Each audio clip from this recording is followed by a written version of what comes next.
Well, good morning, everyone. Welcome to First Presbyterian in Albion on this Father's Day. A nice, warm day in the neighborhood. It's good to see everybody. Need to know if there are any announcements we need to make of upcoming events. Yes, ma'am. Well, Got a biggie. our mission sale is this coming Saturday from 8 to 2. If you have anything you would like to bring, we'll be setting up all this week, probably from about 10 o'clock to about 3 o'clock each day, Monday through Friday. No glassware, no VHS tapes, and no books. Those are the only three things that we really, and no clothing. No clothing or shoes because they go to the clothing outlet. But anyway, come out and we'll buy each other's treasures. And if this all helps to support all of our mission, help me. All of our commitments for All of mission. our commitments that we support throughout the year. Okay, thank you. All right, very good. We're having refreshments after church now, so if you'd like to join us for tea and crumpets, we'd like to invite you after church to join us for some. How you doing? It's good to be back. It's real good to see everybody that's coming back. Other announcements? A reminder about VBS coming up in July. We still need adult helpers. It's going to be the 19th through the 23rd of July. So please, if you're interested, you can email either the office or contact me. There should be something in the newsletter about it and on our website coming up soon. All right. Well, next week, Mary Curry will be with you. She is a good friend of mine, and she has preached here before. And then on July the 4th, there's a very special service. We've never done anything like this, and I'm sorry I'm going to miss it. But it's a patriotic service. We've got some speakers that are connected with the church about how their faith affects the military, and just real good service. Some national hymns. So I hope you'll join us on July the 4th. On the 17th of July, we're looking at a possible memorial service for Butch Passmore here.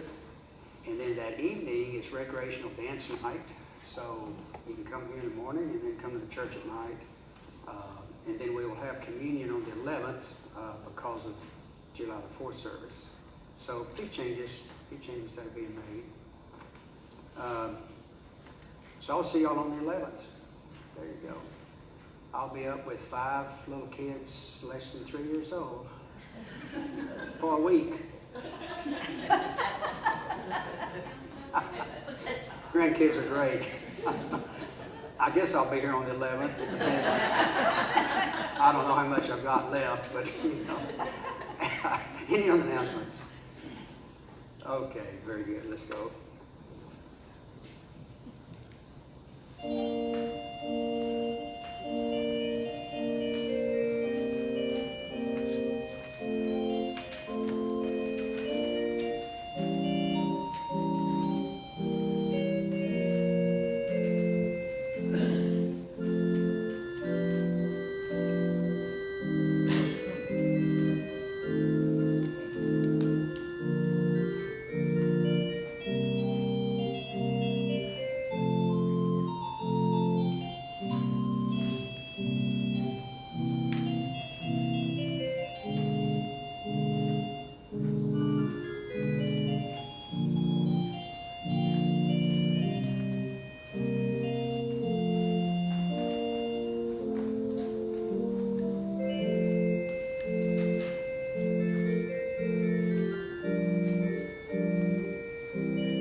together.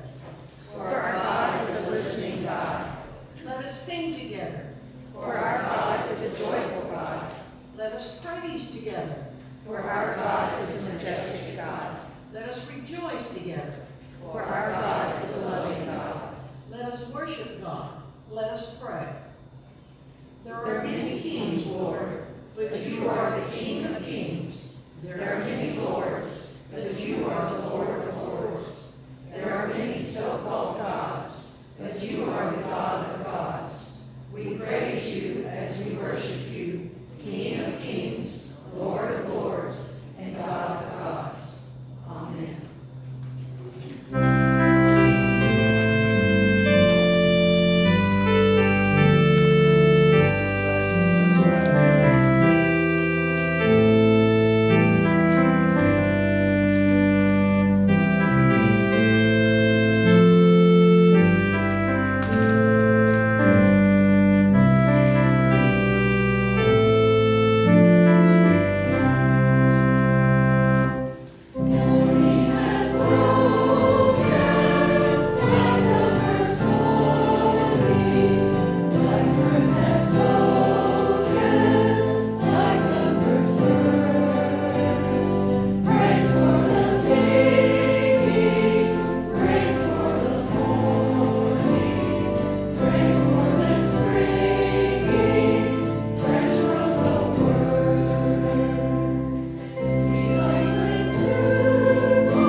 This same God has forgiven us our sins. We are forgiven. Thanks be to God. Amen.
bare branches about. Started again. The street light in front of Grandma's house shone through the bare branches of a tree outside the window. It cast eerie shadows across Claire's bed. The pointed, twisted black shapes reminded her of teeth. As the wind tugged at the branches, the shadows inched their way over the covers like great, big, black teeth, thought Claire fearfully. She swallowed. This isn't at all like my bedroom at home. Mom turns on the nightlight, and everything seems safe there. Then she heard a moaning sound, and underneath her bed, something clicked. To Claire, lying there in the shadows, it sounded as if a giant mouth had just snapped shut. No.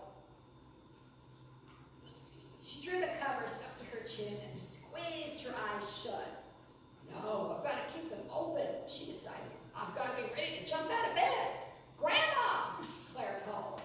But Grandma had the TV on, and Claire knew she couldn't hear her calling. The shadows trembled. The click of teeth echoed in her ears.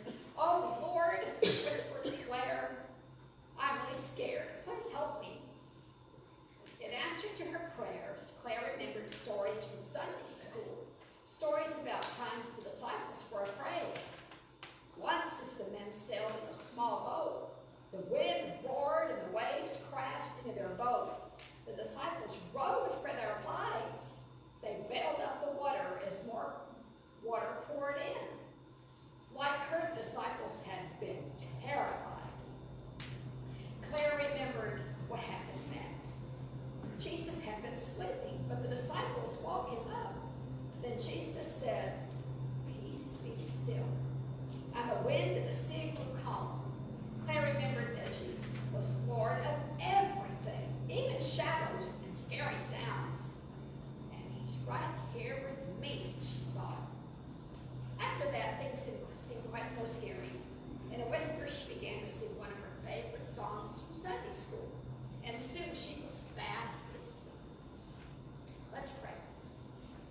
Heavenly Father, when we are afraid, please call us and remind us that you are always with us. Amen.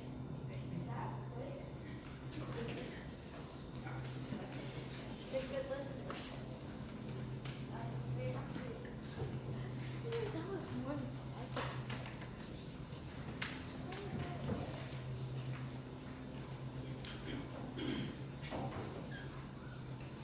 We have a different doxology this morning.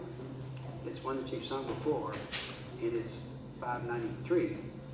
So we hope that you'll sing along. It's one that you know. It's Avery and Marsh. Avery and Marsh were two. One was a Presbyterian minister. One was a Presbyterian organist. And they put together a lot of good music. So they put together this doxology. And also there's a Gloria too. So we might get to that one.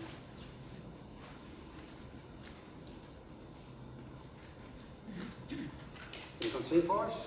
Oh, okay, Gary. Sorry.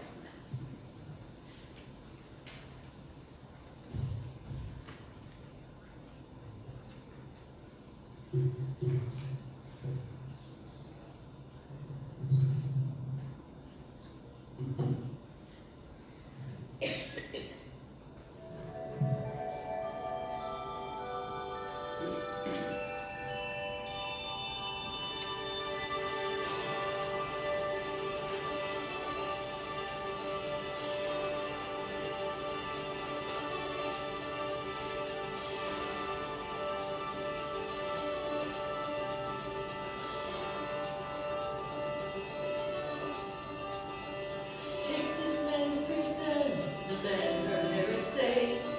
And then 4 squads of soldiers came and carried him away. Chained up between 2 watchmen, Peter tried to sleep. But beyond the walls an endless prayer was lifting for his keep. Then a light cut through the darkness of the lonely prison cell. In a chain bound man of God just opened up and fell. And running to his people before the break of day, there was only one thing on his mind, only one thing to say. watching over me, every move I make. Angels watching over me. Angels watching over me, every step I take. Angels watching over me. God only knows the times my life was threatened just today. A reckless car ran out of gas before it ran my way. Near misses all around me, accidents unknown. Though I never see with human eyes the hands that lead me home. But I know they're all around me, all day through the night. When the enemy is closing in, I know sometimes they fight to keep my feet from falling. I'll never turn away. If you're asking what's protecting me, then you're gonna hear me say, God is angels watching over me, every move I make. Angels watching over me. Angels watching over me, every step I take. Angels watching over me.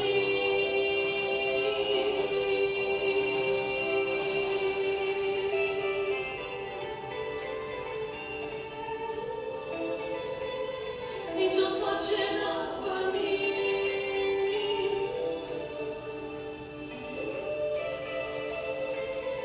Angels watching over me.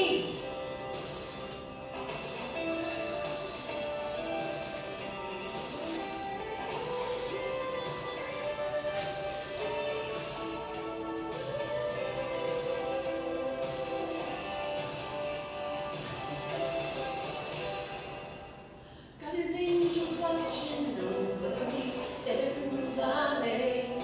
Angels watching over me. Angels watching over me, every step I take. Angels watching over me. Angels watching over me. Angels watching over me.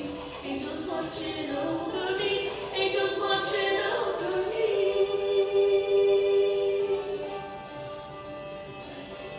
I never see with human eyes the hands that lead me home.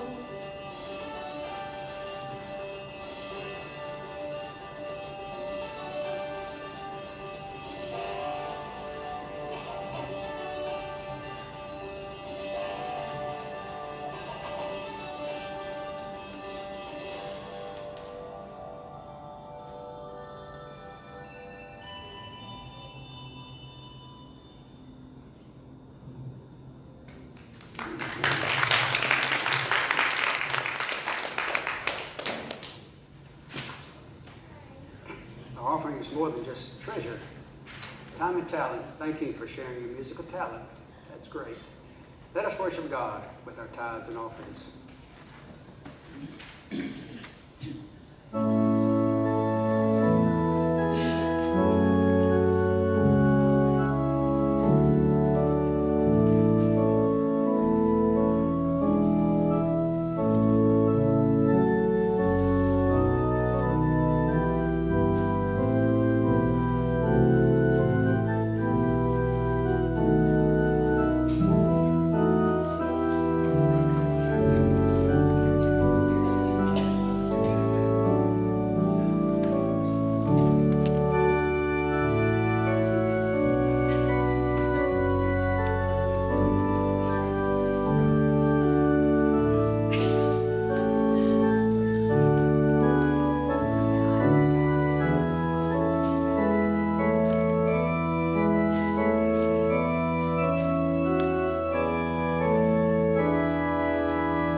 Let us pray.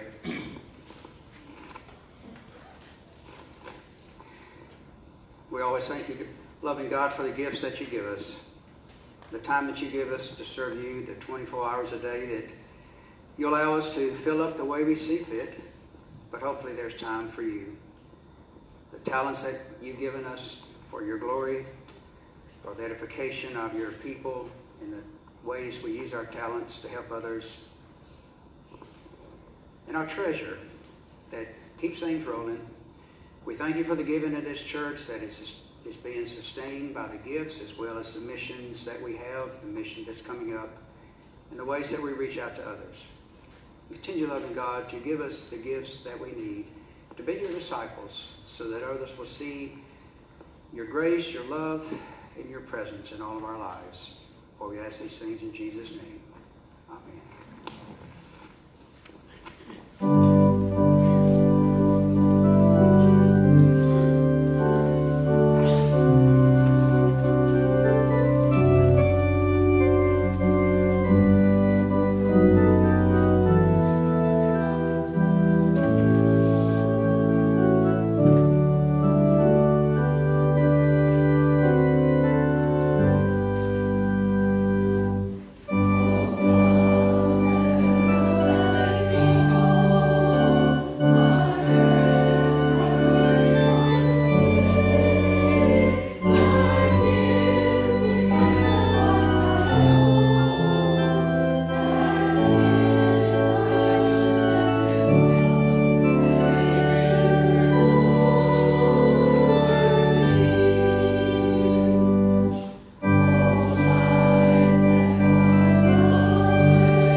Join with me now as we pray our prayers of intercession, as we remember others and the needs of our world and community.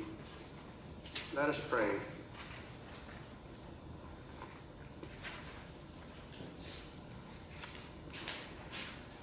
Lord, we know from Scripture that you were a very protective, loving, and creative Father, that Jesus called you Abba. And so we offer our prayer today for the fathers of the world.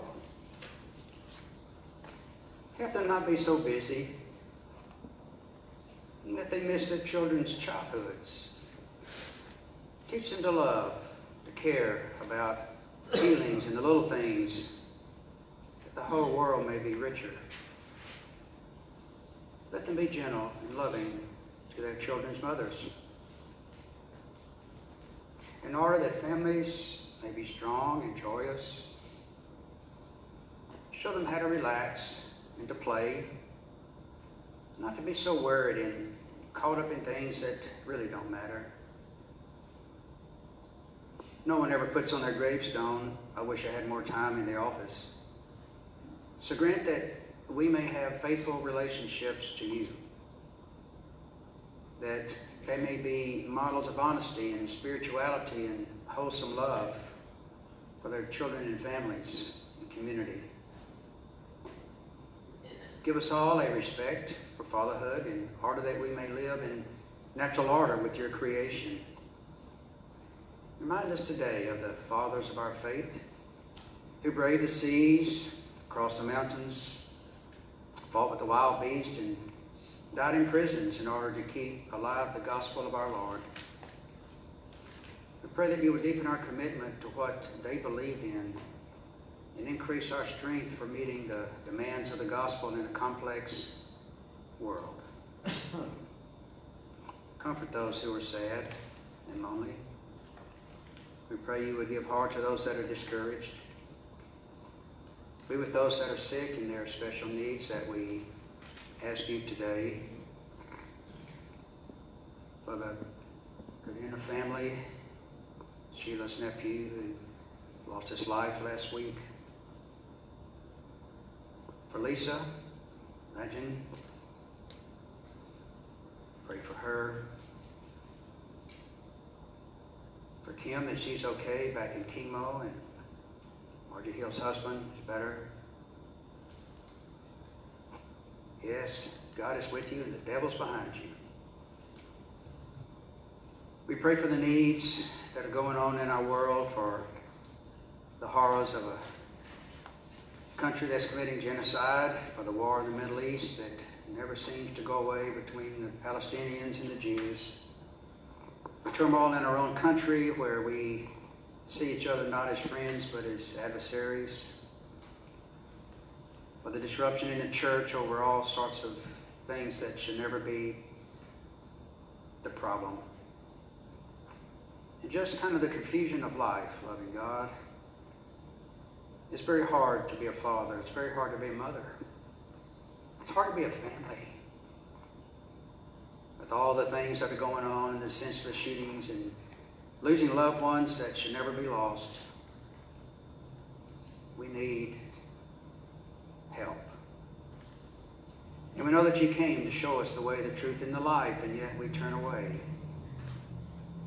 So help your Spirit open our eyes to see and our ears to hear. Our hearts to be moved. And a hand extended, not with a gun or a fist, but an open hand to receive. We pray for our young people. And so we pray that we would be your faithful servants, being involved in the world that you came to redeem and save. So help us on this Father's Day to remember who we are and whose we are and the love that you have for all people. For we do ask these things in Jesus' name, who taught us to pray. Our Father, who art in heaven, hallowed be thy name. Thy kingdom come, thy will be done, on earth as it is in heaven. Give us this day our daily bread, and forgive us our debts as we forgive our debtors. And lead us not into temptation, but deliver us from evil. For thine is the kingdom, and the power, and the glory forever. Amen.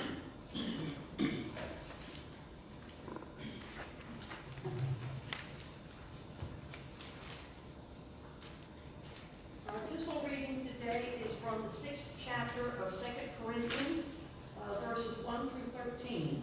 It's on page 966 in your pew Bible if you want to read along.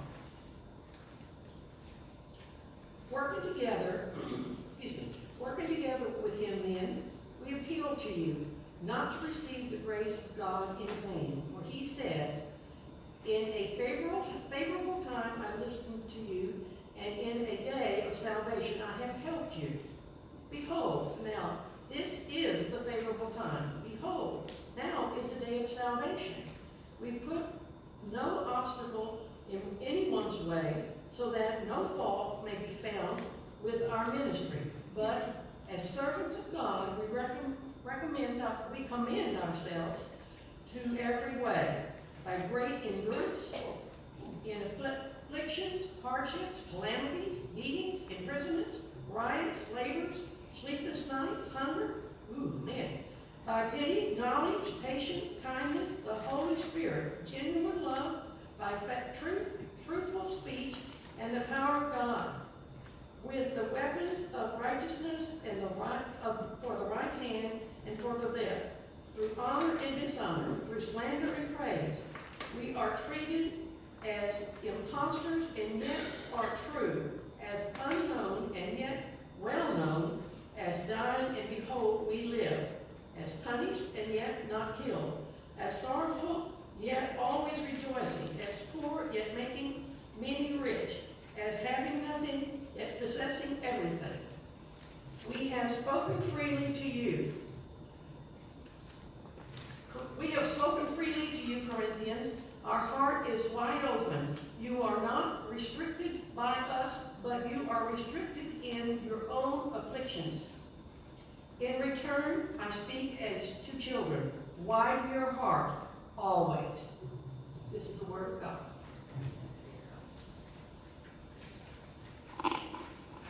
Sounds like Paul was on a roll. Boy, was he. You want to read those adjectives again? No. Whoa, okay. Well, the New Testament also involves the Gospel, which is Mark 4, verses 35 through 41. On that day, when evening had come, Jesus said to them, "Let's go across to the other side." And leaving the crowd behind, they took with them in the boat just as he was. Just as he was, I'll tell you. Other boats were with him. A great windstorm arose, and the waves beat into the boat, so that the boat was already being swamped. But he was in the stern, asleep on the cushion, and they woke him up and said to him, "Teacher, do you not care that we're perishing?" He woke up and rebuked the wind and said to the sea, "Peace, be still." Then the wind ceased, and there was a dead calm. And he said to them, "Why are you afraid? Have you still no faith?" And they were filled with great awe and said to one another, "Who then is this, that even the wind and the sea obey him?"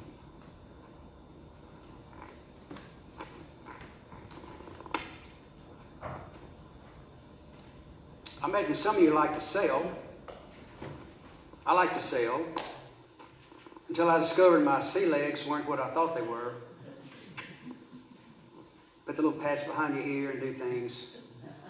But I learned to sail at a birthday party of a very wealthy classmate of mine in Corpus. He had a couple of little sunfish out there, and I thought, well, I'll try this little boat out, a little sunfish. It's not a very small little boat. So got out there and figured the wind and the sail and all that. And pretty soon, sailing along, it's not that hard. And then I was a couple of merit badges away from being an Eagle, and I thought, Eagle Scout, and I thought, they're starting a Sea Scout troop there in Corpus, and they had a couple of Navy officers there from the naval base. So I dropped out of that and joined Sea Scouts. And it was a lot of fun. We got to sail to New Orleans with the Coast Guard and did a lot of stuff. But the most fun was when we entered the regatta. They have a regatta, the Buccaneer Day Regatta, and we had two little Penguins boats, and we had a Raven-class sloop, which was a really fast boat. And so we entered the regatta, three of us in the Sea Scouts. They were friends. I was on the jib. We had a person on the mainsail, and then we had the skipper doing the tiller. And we were racing two 505s and a scow. Well, a scow's nothing but a surfboard with a sail. And it's a four-legged thing. And so we take off. The 505s were lighter. They were faster, and they got ahead of us. The scow didn't even make it to the first turn. I don't know what happened to that one. We didn't care, but, anyway. So the 505s were fast, and they were sailing along in that big Raven-class sloop. We were trying to keep up, and then we were kind of going against the wind tacking, and then we got the wind with us. We raised the spinnaker, and man, that Raven took off. Man, we were, see y'all! But then we had that last leg, and we were ahead, and the 505s were lighter. They came in closer and closer. We were blowing whatever it took, paddle.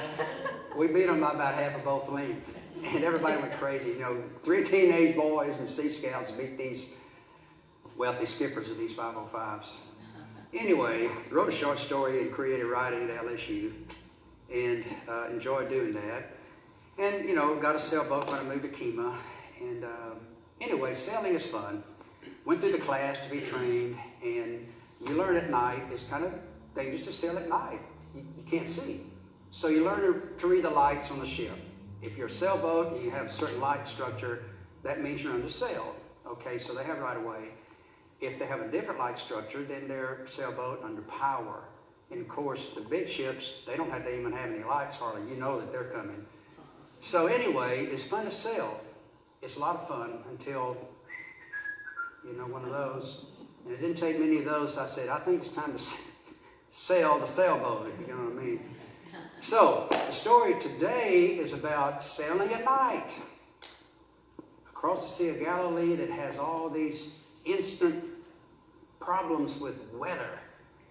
And so we see Jesus, tired of the crowd in a sense, he said, let's go to the other side. So the disciples said, okay, let's go. And why don't you come with us? Just as he is. Now, I don't know what that means. I don't know how Jesus was. But whatever he was, they put him in the boat and they take off across the sea. And the storm comes up. And that little boat, you know, these little fishing boats, they were fishermen, so they kind of knew what to do. But unfortunately, the wind was loud. The wind and the rain, the waves were washing over the gunnels, that is the side of the boat. And you got that. And so Jesus was doing some Z's back there on the cushion in the stern, which is the back of the boat. And the disciples got all upset and bothered. Oh, we're drowning, you know. And Jesus was sleeping. He wasn't having any problems with that. And so they get him up and say, hey, don't you care about us? We're about to drown here. And so Jesus, you know, says to the wind, all that, stop. And then he kind of fusses the disciples for not believing. So there's some things in here that you probably might be interested in. We have some lousy translations of some of this scripture, unfortunately. It's a little rougher than the translators wanted you to read in most of the stories. They cry out to Jesus. And the scripture says they woke him up. Well, he arose. The same kind of arising at the tomb. So he arose, and he said to the wind, silence. He didn't say peace. There's another word for peace. Irene. Anybody named Irene? It means peace in Greek. Silence. Shut up. Be still. Sure enough. And then Jesus turned to his disciples. He didn't say, why are you afraid? The words of Delos. He said, why are you cowards? He called them cowards. Wow. Why are you cowards? Don't you have any faith in me? Don't you know who I am? Don't you believe in me? Well, then the guys are going, whoa. Whoa, who is this guy? Hey, the wind and the water, listen to him. And they ask the question, who in the world is this guy? Who is this Jesus? You see, the storms come up pretty quick. And across the Sea of Galilee, the Galileans fished and got resources from that on one side, and the Romans used the other side for trade and stuff like that. So it's kind of like the Jews and the Gentiles were separated. And Jesus didn't care. He didn't care about that separation. He would go where he wanted to go, when he wanted to go, and why he wanted to go.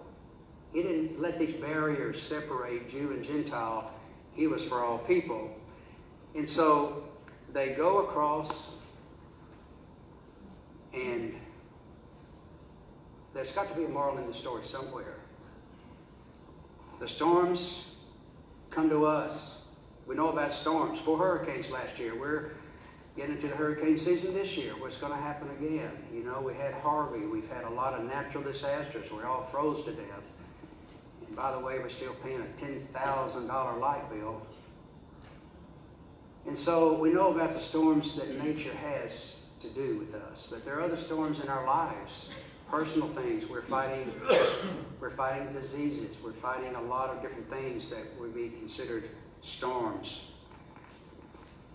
When we examine our lives, we can become fearful. We look outside this sanctuary and it may be fearful. It's kind of scary to be out there now. We love our families, but many times our families may go in different directions than what we would hope they would go. Our children grow up and they leave, and we pray that they're going to do the right thing and make the right decisions, but we have no ideas whether that would ever happen. A loved spouse is in the grasp of an addiction, perhaps. Our work, we feel, may not be what we want to do. Maybe the boss doesn't appreciate what we're doing. Maybe we don't want to go back to the office. Maybe we want to stay isolated. We feel out of control with our future. And so we feel we're facing storms. We're facing storms every day, and some of these storms are very frightening. We see bad people in powerful places. We see wars and rumors of wars and disease and nations raging against nations. I mean, the world hadn't changed really, particularly since creation, I guess. And sometimes we feel that there's really very little we can do about all of these things. We have our own demons to fight. That was a term we used in counseling and seminary. The demons that seem to get a hold of us, and it just messes us up. It turns us into people maybe we don't even know who we are sometimes. And so we ask the question, who is this guy? Don't you care, Jesus, that we're in trouble? And I wonder how many of us have asked that question. God, do you care about what's going on down here? Do you care about me? Do you care about what I'm facing in life? And I think of the tragedies that we see in families and the nonsense sort of going on in our communities and world. Lord, if you're there, anytime now. And so we ask that same question, who is this guy and doesn't he care? And that's an easy one to answer, but it's not always easy to see. Maybe that was why the disciples blurted out, who is this? Who takes his closest friends on a boat trip, gets in a storm, sleeps through it. We have to get him up to save us. Doesn't he care while we were afraid we were going to drown and be destroyed? Well, we know that Jesus does care. His life, the crucifixion that was horrible, the resurrection, him coming back to us, sending his Spirit, we know God cares. Sometimes we call out, asking for help during the storm, and that's okay. There are many needs that we have, wanting some help from God. Sometimes we have to get involved. Sometimes we have to speak out.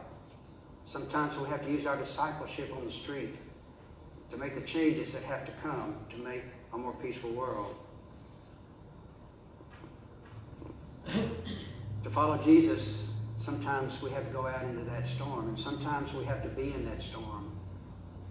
And sometimes we have to realize that Christ is just back there on the stern, knowing our needs. Who is this that quiets the storm? Who can do that? Only God can do that. Jesus isn't defined by his teachings. Yeah, they're great. He's not defined by his philosophy. Well, he's a great philosopher. He's not really even defined by his deeds. He is defined by God, for he is God. He defines himself. This is who God is. This is who God is. In John 14, believe in God, believe also in me. We're the one. We're the same.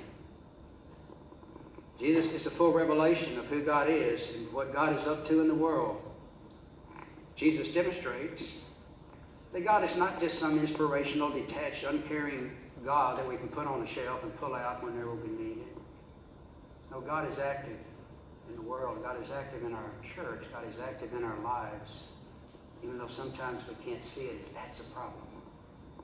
That's a problem. We believe God is working out his purpose. But sometimes it's not so easy to see. And that's where the faith comes in. We're not cowards. We're just concerned. And maybe a little fearful. In the midst of whatever turmoil we find ourselves, we can call out to our God who loves us and acts for us and knows what's going on. God calls us to follow him. We don't have to fear today or tomorrow or the storms that rage around us, because that's what our faith is. We know that we're in good hands. But life is life, and life happens. Maybe we can control some of it. Maybe sometimes we can't. Things happen just like that. And it just drops us to our knees. Takes away our breath. What in the world is going on? Who is this person with whom we follow? You have to define for yourself who Jesus is for you. I can tell you who Jesus is. The church can tell you. Others can tell you. But until you know in your own personal life, who is this person? Is he God? Is he your Lord and Savior? Is he your friend? Is he the one that cares? And what relationship do I have? He has a relationship with you, and you have one with him. And I think sometimes you fall back on that faith. You do what you can. It's like the Yiddish proverb, you pray to God, but you row toward shore. We have something to do in this world, and God is with us. The God who cares even quells the storms in our lives. Thanks be to God. Let us pray.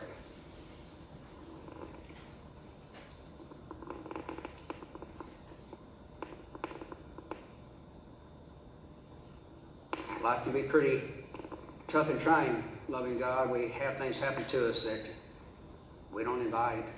Sometimes we do. We make bad decisions. Then sometimes life just swaps us upside the head, and we go reeling, wondering, where do I go from here? You knew about the disciples' problem. You quieted the storm, and life went on. So be with us. Help us to define for ourselves who you are and what role do you play in our lives. For you are alive, the truth and the way.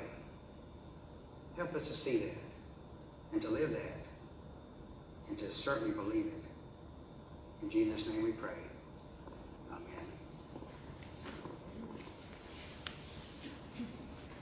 Please join me in reciting our affirmation of faith as printed in your bulletin.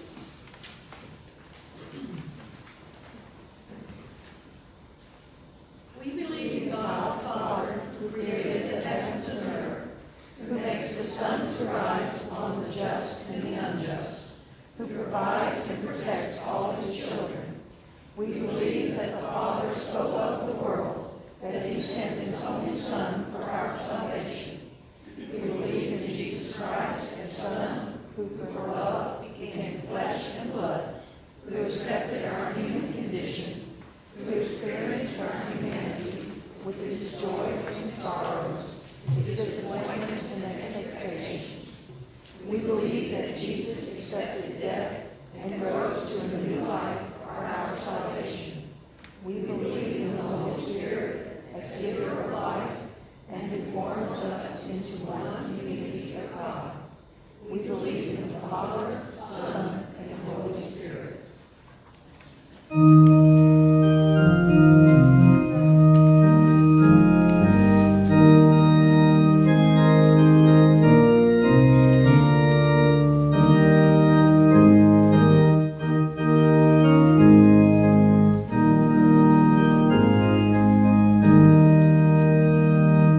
Somebody's knocking at your door.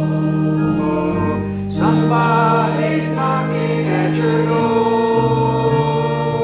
Oh, sinner, why don't you answer?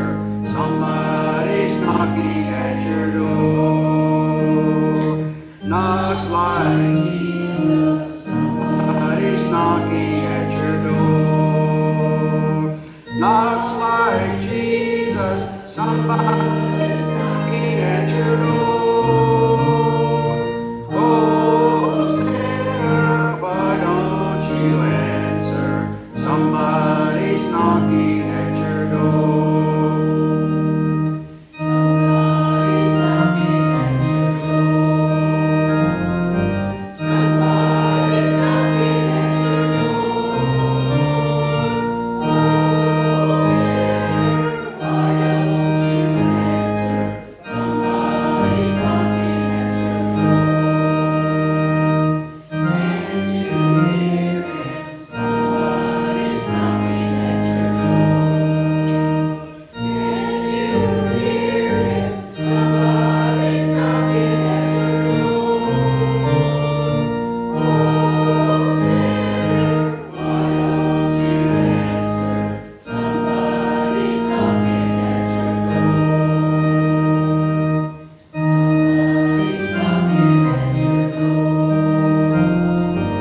Lord, running not ahead of him as if knowing a better way, nor lagging behind him if unwilling to accept his company, but willing to walk with him in confidence, commitment, and love. Go in peace. Amen.